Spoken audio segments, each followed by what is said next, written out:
J'étais en train de préparer une vidéo théorie sur le volume 2 de Kaamelott. Et là, une bande-annonce qui tombe. J'ai analysé plan par plan. Le premier plan, nos amis Bohort et son frère Lionel autour de la table ronde. Je pense voir à droite de Bohort le nouveau scribe qui va écrire les nouvelles aventures des Chevaliers de la Table Ronde. Table ronde qui est vraisemblablement celle du livre 1. Quand Bohort et toute la troupe dans la forêt. Je dirais que la table a été un peu agrandie, mais ça semble être la même. Tout autour de la table, de la salle de la table ronde, il y a des alcôves où les chevaliers écoutent la réunion et vraisemblablement ont le droit de participer à la table ronde version 2.0. C'est vrai que Léo Dagan, dans le livre 5, avait passé la loi comme quoi il n'y avait pas besoin d'être chevalier pour être à la table ronde. Et je pense que l'idée a été poussée encore un peu plus. Et effectivement, tout le monde peut participer et tout le monde peut donner son avis. Sur un troisième plan, on voit Alzagar, qu'on avait plus vu depuis le volet 1. Il était resté avec le duc d'Aquitaine. Il était resté en Aquitaine. Quel rôle il va avoir pour la suite de l'aventure? Peut-être un rôle un peu comme Vennec, ou peut-être un autre rôle. En tout cas, pas vraiment d'indice quant à sa présence ce coup-ci. Plan numéro 4, et là, on a l'air d'être en plein déjeuner avec Dame Célie et Sire Léo Dagan. Ils ont pas l'air jouasses d'être là. Repas de famille, donc normal quoi. Normal qu'ils soient pas jouasses. J'ai pas l'impression que ça soit le même plan que les autres. Enfin, en tout cas, au même moment, au niveau temporalité, j'ai pas l'impression que c'est la même chose. On dirait que Bohort se lève alors que c'était pas vraiment le contexte de la phrase d'Arthur juste avant. Il n'y avait pas de quoi le choquer. Pourquoi il est choqué? Et ça, je pense que j'ai une petite théorie là-dessus. Et je pense que ça va être ça tout le pilier de l'histoire de ce volume 2. Sur le plan suivant, on revoit les jumelles du pêcheur accompagnées de Guenièvre qui sourit. Donc c'est plutôt de bonne ambiance. Mais alors là, aucune théorie là-dessus. Sur le plan suivant, on voit le jurisconsulte. J'ai l'impression de revoir un peu la scène dans le livre 5 où les renégats arrivent. Arthur les rencontre en pyjama. J'ai un peu l'impression que c'est ça. J'ai l'impression que c'est Arthur de dos qui ont dû capturer le jurisconsulte, ou peut-être qu'il vient se rendre. Je sais pas trop. Mais voilà, petite scène avec le jurisconsulte. Sur le plan suivant, il semble être vraisemblablement le clan des semi-croustillants, avec évidemment l'absence de Perceval au casting, donc qui n'est pas actuellement là. Mais on voit donc le tavernier et Caradoc en tenue de tavernier. Continue de rembourser sa dette. Sur le plan suivant, on voit Merlin et vraisemblablement Elias de Kidiwick et ce druide en rouge. Là pour le coup j'ai pas du tout de théorie. Est-ce que ça va être le professeur de Merlin? Merlin va enfin prendre l'enchantement? Why not?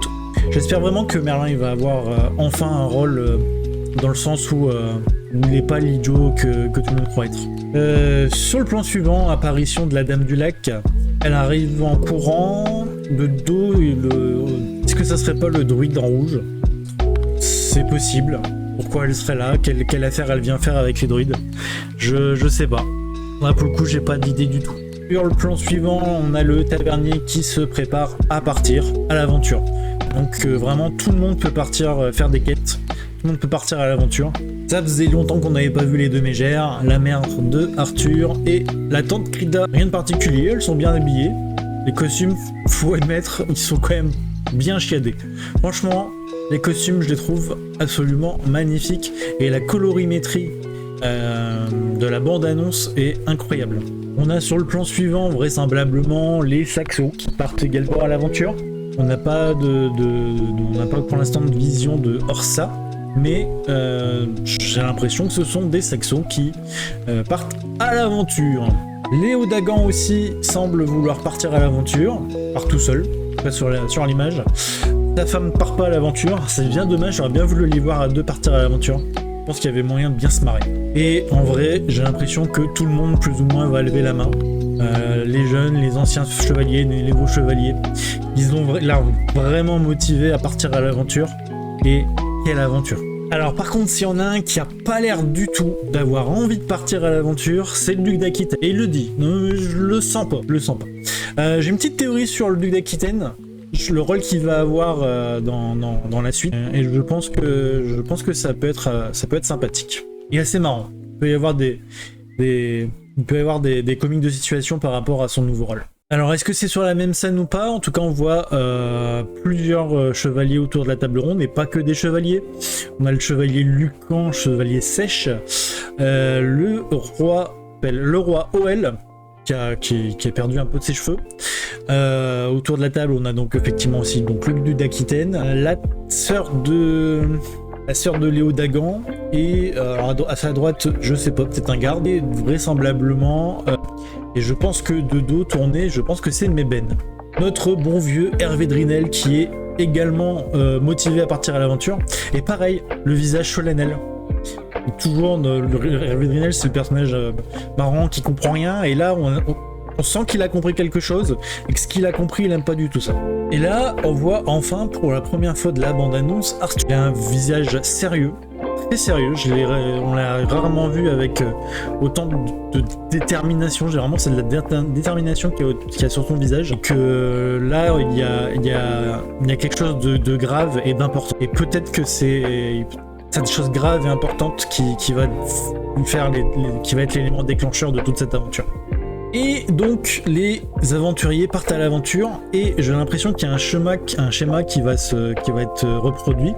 J'ai l'impression que c'est des groupes de 4. On a donc sur ce premier groupe Yagu, Gareth, donc le frère de Gauvin, qui faisait des éclairs dans le volet 1, avec il faisait de la magie.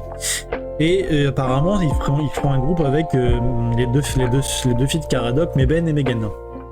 Donc un groupe de jeunes qu'on va revoir un peu plus tard dans notre plan. Sur le plan suivant, si je me gourre pas, on a Caradoc et le mec qui s'appelait Kolagi.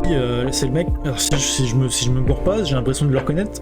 C'est le mec qui voulait se pécho Guenièvre dans le volet, et qui finalement a laissé tomber pour devenir finalement il va collaborer donc avec le seigneur Caradoc. Et vraisemblablement dans ce groupe de 4, il y aura également la Dame du Lac et le Tavernier. Ça peut être un groupe assez marrant à suivre, avec à mon avis la Dame du Lac qui va péter des plombs tellement ils sont tous cons. Tellement ils sont tous cons dans ce groupe, elle va péter des plombs. Et je pense que ça peut être très marrant. Là, sur ce plan-là, je me pose des questions. Et j'ai l'impression, je pars en pure théorie, que c'est le nouveau Camelot, qui est clairement en construction. On est pour l'instant sur une construction en bois. On n'est pas du tout sur le château d'antan. J'ai vraiment cette impression qu'on est sur un Camelot version 2.0. Et j'ai l'impression que c'est à l'intérieur de ça. En tout cas, c'est à l'intérieur de ça qu'il y aurait la table ronde. Du coup, en fait, en parlant, je me dis, est-ce que c'est pas la forteresse de la table ronde? Parce que je vois pas, ça me paraît pas suffisamment grand pour que des gens puissent y vivre. Mais est-ce que ça serait pas la forteresse de la table ronde? Franchement, j'y crois. Le but, c'est qu'il y ait le plus de monde possible qui participe à la quête du Graal. Et il faut un grand espace, et pourquoi pas une tour où tout le monde participe avec des étages. La tour de la table ronde. Je vais l'appeler comme ça, je pense que ça doit être ça. Alors lui, je sais pas qui c'est, mais ça a l'air d'être clairement le méchant de l'histoire. Si je me trompe pas, j'ai regardé un petit peu le casting. C'est Thomas VDB Vandenberg qui va jouer le rôle de Gofanan. Je sais pas quel rôle il va jouer, mais il a pas l'air gentil. Ils ont l'air d'être dans la même pièce que ce méchant. En tout cas, le jeu de lumière a l'air d'être le même. Je pense reconnaître Alzagar et Quarto, qu'on a découvert pour la première fois au début du premier volet. Et j'ai l'impression que c'est Petroc, le fils de Ropars. Mais j'ai l'impression qu'il a pris un coup de vieux. Je suis pas sûr que c'est lui, mais il a l'air de ressembler. Si c'est une équipe de 4, elle me paraît un peu bizarre. Elle me paraît pas rassurante. Ce rassemblement me paraît pas. Ça a pas l'air très gentil. Vraisemblablement 3 nouveaux chevaliers. J'ai l'impression que c'est la table ronde. Un angle de vue un peu différent. J'ai l'impression qu'elle fait beaucoup plus petite de cette façon-là. En tout cas, 3 nouveaux chevaliers. C'est voilà. Je sais pas exactement ce qui vont être ces personnages. Est-ce que ça va être juste des chevaliers qui vont être importants, ou au contraire c'est juste des randoms, parce qu'il fallait compléter un peu la table ronde. Et donc ensuite on a cette femme jouée par Luna Caris, qui est la compagne d'Alexandre Astier dans la vie, qui jouera le rôle de Red. Je sais pas comment, il y a 2 F, Red. Et j'ai aucune idée de ce qu'elle va pouvoir faire. Alors le plan suivant, il est très intéressant. On retrouve le groupe de Gareth, Yagu, Meben et Megan. Ils sont en train de tenir en joue quelqu'un qu'on voit pas, mais il est de dos. Et je colle, c'est Méléagan. Je pense que c'est le groupe qui va tomber sur Méléagan. Et là pareil, c'est assez intrigué. Comment, parce que Méléagan il apparaît un petit peu quand il veut, où il veut, et je me demande du coup comment il va leur retourner le cerveau.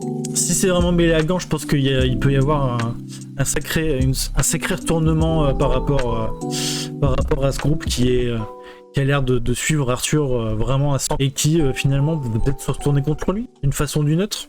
Et on retrouve encore notre groupe de 4, Caradoc, Dame du Lac, Tavernier et collègues, tenue orientale.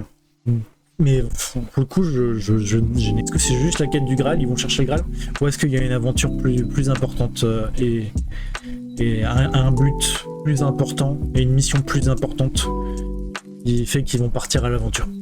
Alors là, on a 2 plans qui se suivent, avec 2 premiers, donc toujours avec l'équipe de 4, les 4 jeunes. On est sur une aurore boréale, donc on est au niveau de la neige. J'ai l'impression que c'est le même moment, en tout cas la même temporalité que quand ils tombent quand ils tiennent en joue, je pense être Méléagan.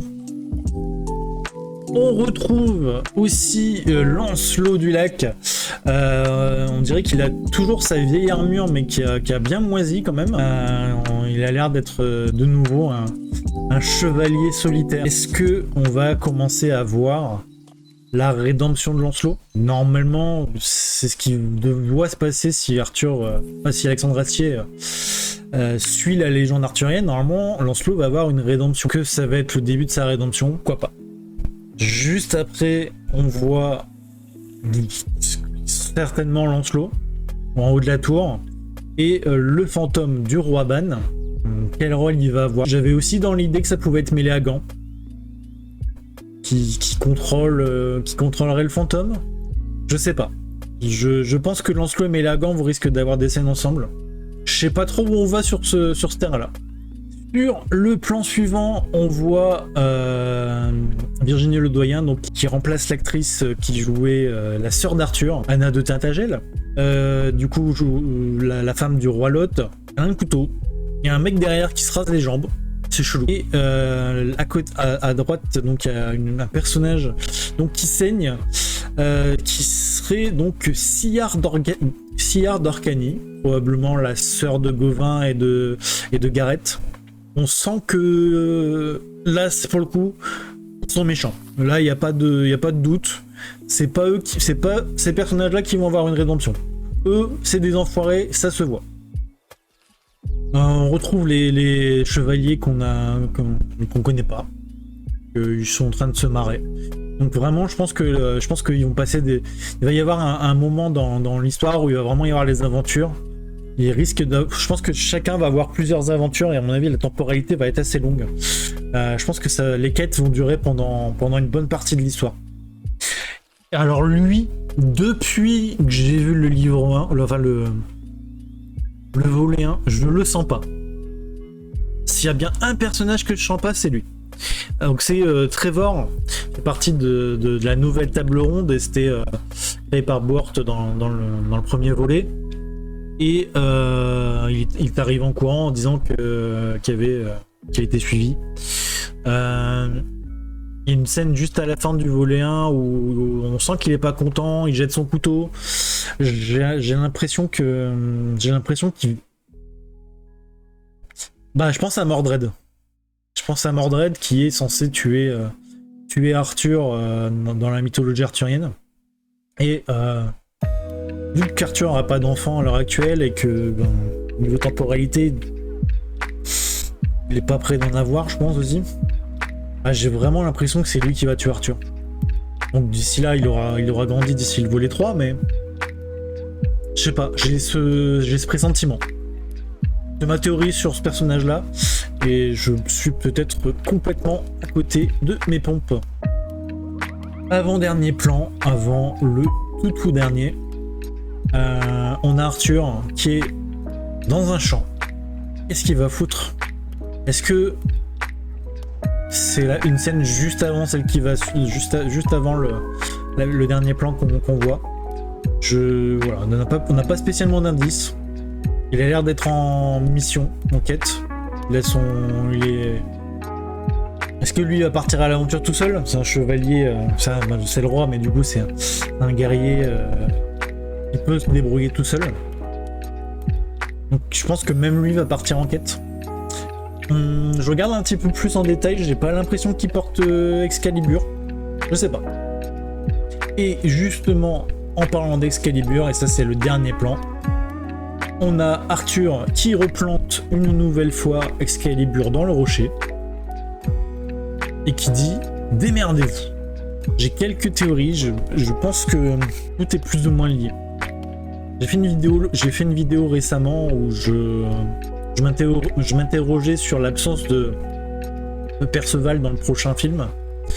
Même si vraisemblablement c'est parce que l'acteur ne serait pas disponible, ou en tout cas j'ai vu aussi qu'il aimait pas trop le rôle qu'on lui avait donné dans le film. Donc je sais pas, ou peut-être que c'est juste fait exprès. Mais je pense qu'il va se passer quelque chose avec Perceval. Je pense qu'il va arriver quelque chose à Perceval. Soit il va mourir, soit on va croire qu'il est mort.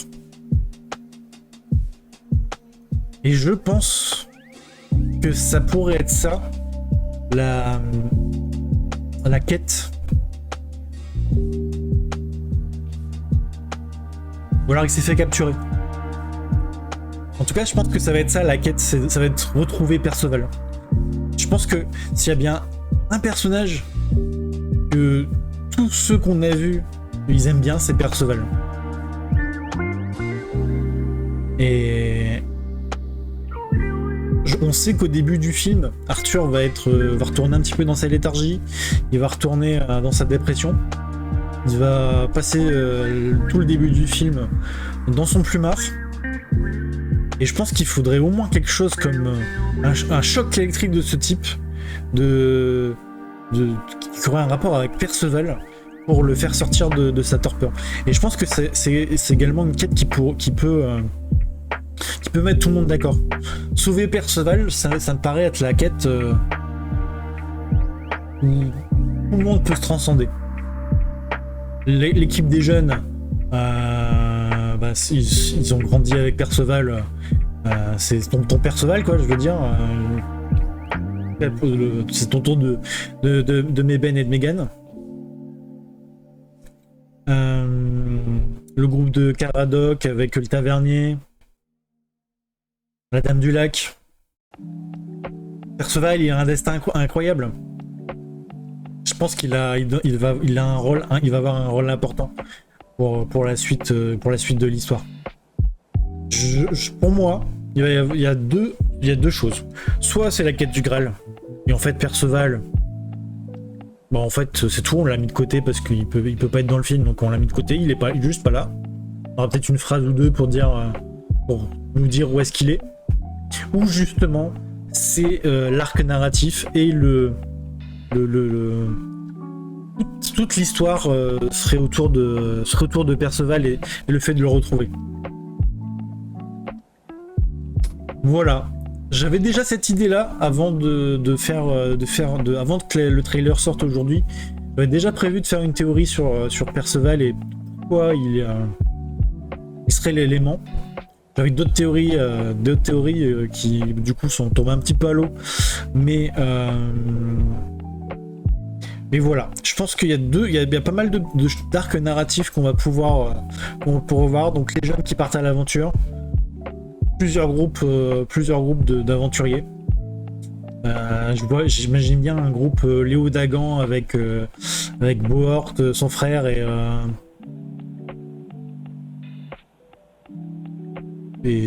Kadok. Le groupe qui veut rien dire.